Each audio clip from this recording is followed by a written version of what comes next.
ఆకాశము నూతన భూమి అనేటటువంటి దేవుని నూతన సృష్టిలో మనం ఉండబోతున్నాం.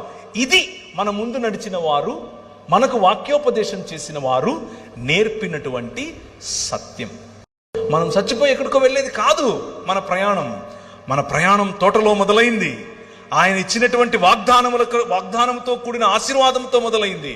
ఆ తోటలో ఉన్నటువంటి ప్రయాణం అరణ్యము గుండా వెళుతోంది, నగరాల గుండా వెళుతోంది, దేవుని రాజ్యము గుండా వెళుతోంది. ఆ రాజ్యములో దేవుని సన్నిధి, ఆ రాజ్యములో దేవుని ఐక్యత, ఆ రాజ్యంలో మనుషులందరినీ ఐక్యపరిచేటటువంటి ఆయన చేసిన నిబంధన చివరకు దేవుని రాజ్యము సంపూర్ణముగా ఇంకొక నగరంగా మారబోతుంది. ఏంటా నగరం? తన భర్త కొరకు అలంకరింపబడినటువంటి పెండ్లి కుమార్తె వలె నూతన యెరూషలేము అలంకరింపబడి భూమి మీదికి దిగి రాబోతోంది.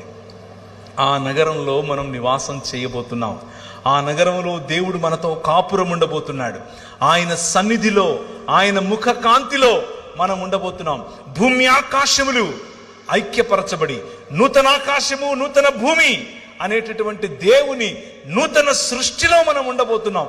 ఇది మన ముందు నడిచిన వారు, మనకు వాక్యోపదేశం చేసిన వారు నేర్పినటువంటి సత్యం.